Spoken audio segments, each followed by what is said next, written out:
CDS combined defence services, जो कि आपको अपॉर्चुनिटी प्रोवाइड करता है इंडियन डिफेंस सर्विसेज में सर्व करने का। जय हिंद एवरीवन, मेरा नाम यामिनी है और आज मैं आपके साथ डिस्कस करूंगी कि CDS के डिफरेंट स्टेजेस क्या हैं, कैसे आप कंबाइंड डिफेंस सर्विसेज के लिए अपीयर करते हैं और कैसे आप रिटन क्लियर करने के बाद में आप कौन सा स्टेज देते हैं। यही सारी चीज़ें आज मैं आपके साथ डिस्कस करूंगी। तो चलिए स्टार्ट करते हैं। First of all, combined defence service examination conduct कराया जाता है UPSC के द्वारा।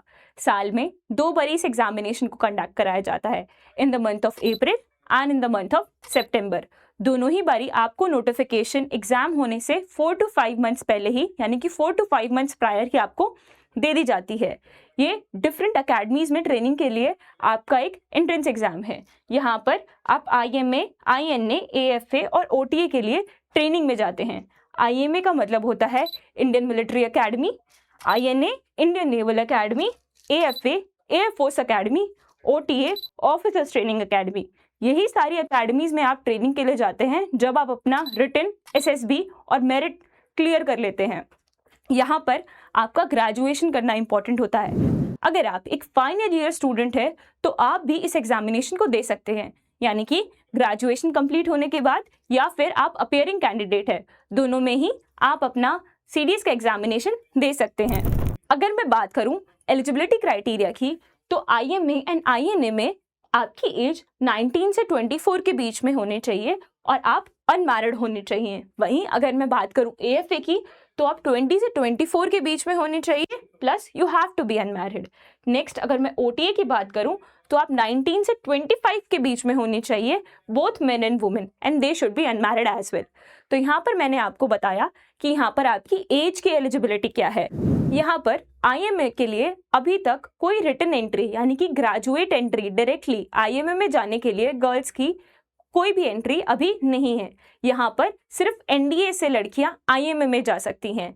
आप जब रिटन एग्जामिनेशन देती हैं CDS का, तो आप compete करती हैं सिर्फ OTA के लिए, यानी कि आपकी सीट्स सिर्फ OTA में अवेलेबल होती हैं। अगर मैं बात करूं एजुकेशन की, तो आप कोई भी ग्रेजुएट हो सकते हैं if you are appearing for IMA and OTA। Next, अगर आप INA या AFA के लिए जा रहे हैं तो इंजीनियरिंग और AFA के लिए फिजिक्स या मैथ्स कंपलसरी होता है, यानी कि यहाँ पे डिफरेंट सेट ऑफ एजुकेशन भी इम्पॉर्टेंट है।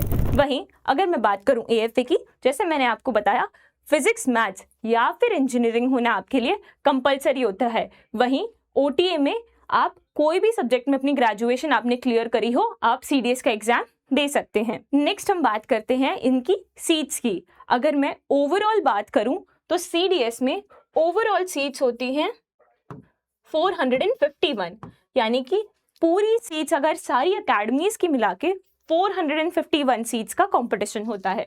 यहाँ पे IMA में 100 सीट्स होती हैं और ये परमानेंट कमीशन है। नेक्स्ट, INA में 32 सीट्स होती हैं, AFA में 32। अगर मैं बात करूं अपॉर्चुनिटी की, तो OTA आपके लिए गोल्डन अपॉर्चुनिटी हो सकती है, क्योंकि यहाँ पर 275 प्लस सीट्स हैं आपके लिए। वहीं वुमेन के लिए 18 से 20 के बीच में सीट्स हैं। तो OTA एक फ्लेक्सिबल ऑप्शन हो जाता है if you are a CDS aspirant. इसीलिए OTA आप अपने सेक्शन में रखें, क्योंकि OTA में मैथ्स भी नहीं है, प्लस में आपके पास सीट्स भी काफ़ी बल्क में है। इसीलिए OTA एक फ्लेक्सिबल ऑप्शन है और यूथ के लिए एक बहुत अट्रैक्टिंग ऑप्शन है। नेक्स्ट अगर मैं बात करूं रिटन एग्जामिनेशन की, तो IMA, INA और AFA के लिए आपके पास मैथ्स होती है। जैसा कि मैंने बताया कि आपको मैथ्स का पेपर देना होता है। यहाँ पर 3 एग्जाम्स होते हैं, यानी कि 3 सेट्स ऑफ एग्जामिनेशन है, इंग्लिश, GK, मैथ्स। टोटल आपका मार्क्स हो जाता है 300 और इसमें नेगेटिव मार्किंग भी होती है। हर एक सही आंसर के लिए आपको इंग्लिश और GK में 0.83 मार्क्स प्रोवाइड होते हैं, वहीं 1/3 मार्क्स आपके डिडक्ट कर लिए जाते हैं। अगर मैं बात करूं OTA की, तो OTA में 2 ही एग्जामिनेशन होते हैं, इंग्लिश और GK। Same goes with OTA, same he paper आता है इंग्लिश और GK। और अगर मैं OTA की बात करूं, सेम मार्किंग स्ट्रैटेजी होती है, प्लस 0.83 डिडक्शन 1/3 के रेशियो में। यही है आपका रिटन एग्जामिनेशन का पैटर्न। चलिए अब डिस्कस करते हैं कि रिटन एग्जामिनेशन में क्या आता है, यानी कि इंग्लिश का क्या सब्जेक्ट वाइज टॉपिक है, जीके का क्या है, मैथ्स का क्या है। तो चलिए अब बात करते हैं इंग्लिश की। अगर मैं इंग्लिश में बताऊं आपको तो grammar, vocabulary, part of speech, यही सारे पार्ट होते हैं हमारे इंग्लिश के, जहां पर आपकी क्लियरिटी होनी चाहिए और आपका बेस स्ट्रांग होना चाहिए इंग्लिश के बेसिक चीज़ों को लेकर, जैसे कि वोकैब को लेकर, ग्रामर को लेकर, स्पॉटिंग एरर को लेकर, फ्रेजेस को लेकर, यही सारी चीज़ें आपके इंग्लिश में आती है। नेक्स्ट है आपका जीके। जीके में आता है आपका history, political science, current affairs, modern history, ancient history, medieval history और इकोनॉमिक्स, यही सारे पार्ट होते हैं आपके जीके के। अगर मैं बात करूं आपको फोकस किस चीज़ पे रखना चाहिए, तो आपको फोकस रखना चाहिए अपने स्कोरिंग के ऊपर, अपनी सेक्शनल कट ऑफ के ऊपर, क्योंकि दोनों में ही आपको सेक्शनल कट ऑफ क्लियर करना बहुत ज़रूरी होता है। अगर मैं बात करूं मैथ्स की, तो यहाँ पर आपके लिए मेन चीज़ होती है आपकी स्पीड और एक्यूरेसी, जहाँ पर आप अर्थमेटिक, मेंसुरेशन, ऐसी सारी चीज़ें कर रहे होते हैं। तो इम्पॉर्टेंट है कि आप अपनी एक्यूरेसी बढ़ाएं और अपनी स्पीड बढ़ाएं, जो कि बढ़ती है आपकी रिपीटेटिव रिवीजन से और मॉक टेस्ट देने से। यहाँ पर you have to focus on decision making and under time pressure, यानी कि आप टाइम के अंदर अपने एग्जाम को कंप्लीट कर पाते हैं नहीं। यही है आपका पूरा रिटन, जहाँ पर क्रिस्प पे मैंने आपको इसका पूरा सिलेबस बताया और क्रिस्प पे आपको बताया कि सीट्स कितनी है, वैकेंसीज कितनी है और पेपर में क्या क्या आता है और कोर फोकस आपका क्या होना चाहिए। चलिए अब हम बात करते हैं एसएसबी के स्ट्रक्चर की, यानी कि एसएसबी क्या है। आप ग्रेजुएट लेवल के लिए दे रहे हैं एग्जामिनेशन, तो आपके लिए इम्पॉर्टेंट है कि आपकी पर्सनालिटी भी उतनी ही मैच्योर हो, यानी कि आपकी पर्सनालिटी से दिखना चाहिए कि yes you are a graduate aspirant. अब स्कूल गोइंग बच्चे नहीं हो, यानी कि स्कूल जाते बच्चे नहीं हो, अब आप एक ग्रेजुएट हो, यानी कि अपने डिसीजंस खुद ले सकते हो, अपनी चीज़ें खुद मैनेज कर सकते हो। यही सारी चीज़ें आपकी एसएसबी के अंदर आती है। पूरा एसएसबी का प्रोसीजर हम स्टेज 1 से स्टार्ट करते हैं। स्टेज 1 है आपका OIR एंड PPEDT, ये दोनों ही चीज़ें आपकी एक दिन में होती हैं।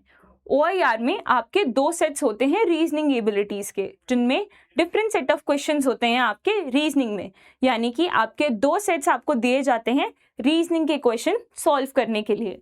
नेक्स्ट है आपका PPNDT, यानी कि picture perception and discussion test. यहाँ पर एक स्क्रीन के ऊपर आपको एक पिक्चर दिखाई जाती है for 30 seconds and for next 4 minutes आपको उसी पिक्चर को देखकर उसके ऊपर स्टोरी लिखनी होती है with in the time frame of 4 minute. जब आप ये कर लेते हैं उसके बाद आपको ग्रुप्स में डिवाइड किया जाता है। ग्रुप्स में डिवाइड करने के बाद आप अपनी स्टोरी नरेट करते हैं 1 बाय 1।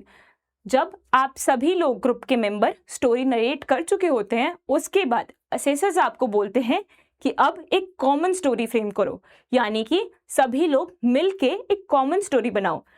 उसके बाद आप डिस्कशन स्टार्ट करते हैं, आप अपने पॉइंट्स रखते हैं, कैसे स्टोरी आपको चाहिए, आपने पिक्चर में क्या देखा, आप सभी ये सब डिस्कस करते हैं। ये डिस्कशन कंप्लीट होने के बाद में आपको ग्रुप से एक मेंबर नॉमिनेट करना होता है अपनी कॉमन स्टोरी नरेट करने के लिए। यही है आपका पूरा स्क्रीनिंग का प्रोसेस, यही है आपका स्टेज 1, जहां पर कुछ बच्चे स्क्रीन इन होते हैं और कुछ बच्चे स्क्रीन आउट होते हैं और वापस से अपनी प्रिपरेशन स्टार्ट करते हैं। जो बच्चे स्क्रीन इन होते हैं वो स्टेज 2 के लिए अपेयर करते हैं। स्टेज 2 है हमारा साइकोलॉजी टेस्ट, जिसमें different set of psychology test होते हैं हमारे। पहला है आपका TAT होता है थियोमैटिक ए परसेप्शन टेस्ट, यानी कि डिफरेंट सेट ऑफ पिक्चर्स आपको दिखाई जाती हैं, 11 पिक्चर्स दिखाई जाती हैं और एक स्क्रीन ब्लैंक होती है और आपको इन सब पे स्टोरी लिखनी होती है। मतलब एक स्क्रीन के ऊपर एक पिक्चर फ्लैश कर दी है for 30 second and in the next 4 minutes you have to write the story based on that picture. Next आपकी सेकेंड इमेज फ्लैश करती है 30 सेकेंड्स के लिए, फिर आपको 4 मिनट का टाइम फ्रेम मिलता है स्टोरी लिखने के लिए। इसी तरीके से आपकी 11 पिक्चर्स आपकी स्क्रीन पे फ्लैश करती हैं और आपको 11 स्टोरीज लिखनी होती हैं। 12th स्क्रीन ब्लैंक होती है, यानी कि आप अपने मन की स्टोरी लिखते हैं लास्ट ट्वेल्थ स्टोरी जो आपकी होती है, आपकी खुद की बनाई हुई स्टोरी होती है।